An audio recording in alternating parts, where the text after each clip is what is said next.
তিনি ছিলেন মধ্যম আকৃতির সুঠাম দেহের অধিকারী একটি মানুষ।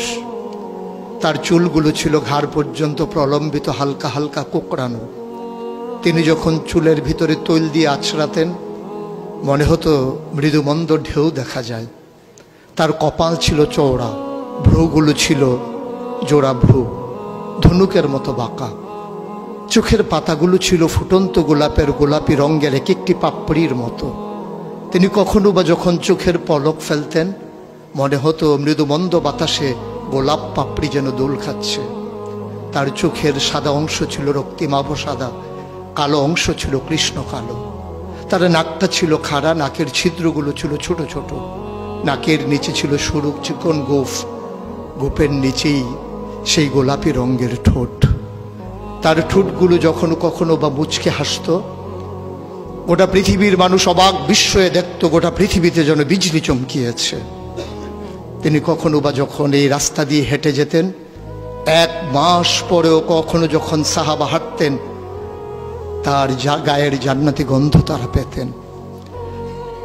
মায়েরা উম্মাহাতুল মুমিনিন যারা, তারা নবীর যখন কখনো এই ঘামে ভেজা শরীর নিয়ে ঘরে ঢুকতেন, কপালের ভিতরে মুক্তোর দানার মতো ঘামগুলো যখন জমে থাকতো, মায়েরা ছোট্ট শিশি খুঁজে সেই ঘামগুলো শিশিতে ভরে জমা রেখে দিতেন, কখনো বা ঈদে কোনো অনুষ্ঠানে যেন আতর হিসেবে ব্যবহার করতে পারেন।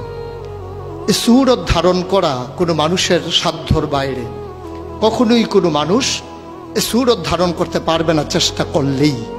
কিন্তু তার সিরত যেটা অনুকরণীয়, অনুপম আদর্শ। তিনি এসেছিলেন এই জন্যে, ওয়ামা আরসালনাকা ইল্লা রাহমাতাল লিল আলামিন।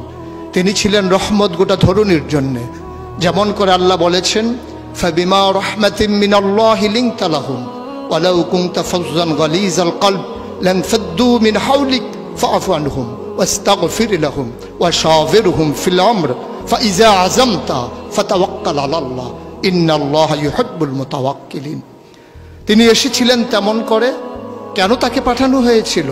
আল্লাহ নিজেই বলেছেন, লাকাদ কানা লাকুম ফি রাসূলিল্লাহি উসওয়াতুন হাসানা। তিনি ছিলেন মডেল, তিনি ছিলেন আইডল, তিনি ছিলেন আইকন, তিনি ছিলেন অনুপম আদর্শ, তিনি ছিলেন উসওয়াতুন হাসানা। তিনি গোটা মানব জাতির জন্যে সকাল থেকে সন্ধ্যা, রান্নাঘর থেকে সংসদ ভবন, তার জীবনের ব্যক্তি জীবন, পারিবারিক জীবন, সমাজ জীবন, রাষ্ট্রীয় জীবন, অর্থনৈতিক জীবন, ইন্টারন্যাশনাল রিলেশন, সকল ক্ষেত্রে তিনি ছিলেন আদর্শ, তিনি ছিলেন মডেল, তিনি ছিলেন আইকন।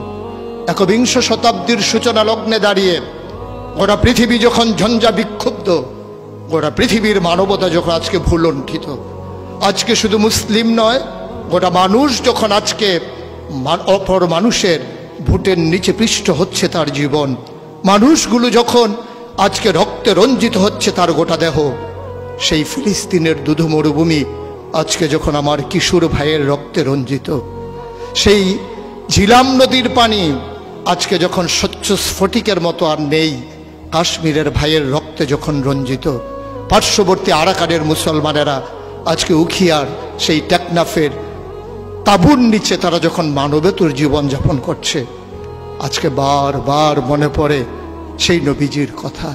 তিনি যদি আজকে আসতেন কোনো একটা ভূখণ্ডে, আমরা যদি দৌড়ে দৌড়ে তার কাছে যেতে পারতাম, গোটা মানবতা যদি বলতে পারতাম মুক্তি চাই, স্বাধীনতা চাই, ভোটের নিচ থেকে জীবন চাই, তিনি হয়তো আঁকড়ে ধরে বলতেন এখানেই শান্তি, চলে এসো উদখুলু ফিস সিলমি কাফা, তাহলেই তোমাদের জন্য প্রশান্তি, তাহলেই তোমাদের জন্য মৃত্যুর, স্বাভাবিক মৃত্যুর গ্যারান্টি। কখনোই আর ঝঞ্ঝা বিক্ষুব্ধ পৃথিবীতে তোমাদেরকে বুক পেতে দিতে হবে না বুলেটের সামনে।